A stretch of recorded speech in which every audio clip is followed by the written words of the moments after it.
ఎవరా నా శక్తిని ఆటంకపరిచింది? ఎవరో నా ప్రయత్నాన్ని అడ్డుకుంది ఎవరో? ఎవరో?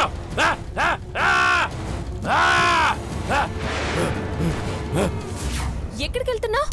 అది అడుగుతుంది నిన్నే. ఎక్కడికి వెళ్తున్నావు? అది నేను ఎక్కడికి వెళ్తున్నానో అర్థం కావట్లేదు. అయినా ఇంత రాత్రప్పుడు ఎక్కడికి వెళ్తున్నావు? ధైర్యమే నీకు? అత్త అత్త నువ్వు ఆగరా.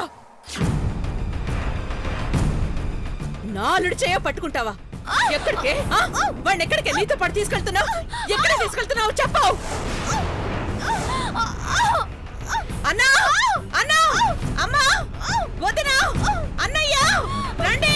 ఎక్కడికి తీసుకెళ్తున్నావే? మాట్లాడు. అయ్యో అత్త, నోరు తెరవే. నువ్వు ఆగరా. మాట్లాడవే, మాట్లాడు.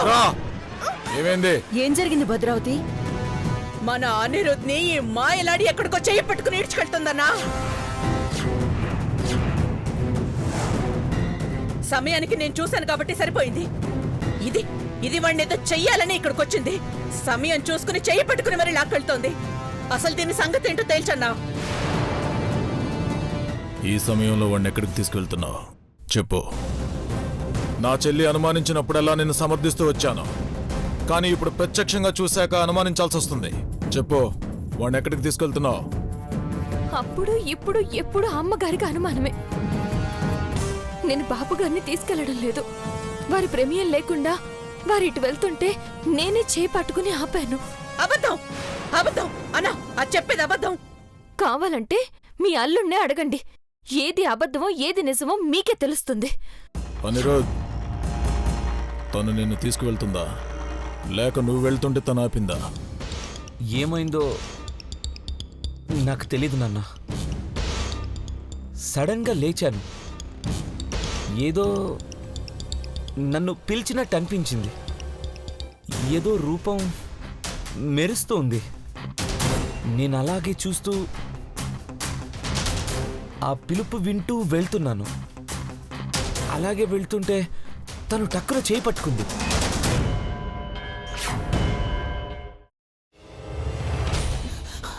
నువ్వు ఇంకేమన్నా చెప్పాలా? ఇంకేమన్నా అబద్ధం చెప్పాలనుకుంటే చెప్పేయి. నేను చూడాలనుకుంటున్నాను నన్ను మోసం చేయడానికి నువ్వు ఎంత నీచానికి దిగజారగలవు అని. ఎందుకు ఆలియా, ఎందుకు నువ్వు ఇలా చేసావు? నీకు తెలుసు కదా నానమ్మ తర్వాత నీ ఒక్కదానిని కదా నేను పూర్తిగా నమ్మేది. ఏమన్నావు నువ్వు? ఈ మధ్య అన్నిటినీ మర్చిపోతున్నావా? అది చాలు. వాటిలో ఉన్న శక్తి విషయాన్ని గ్రహించి మనకు వివరిస్తాయి.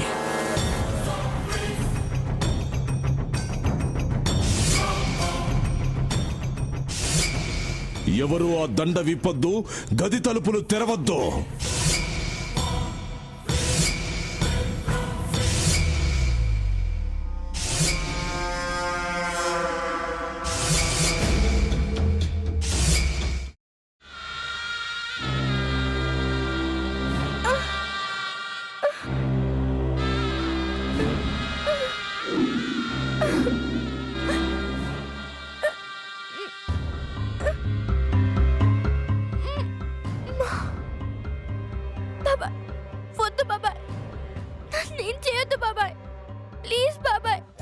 నీకు నిజం తెలిసినప్పుడే నా ఆలోచనలో నువ్వు చచ్చిపోయావు.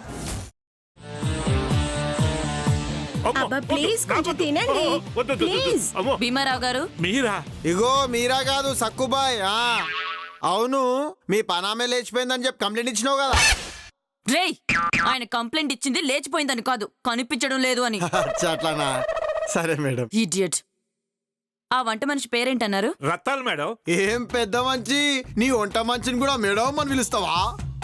రేయ్ హాఫ్ బ్రెయిన్,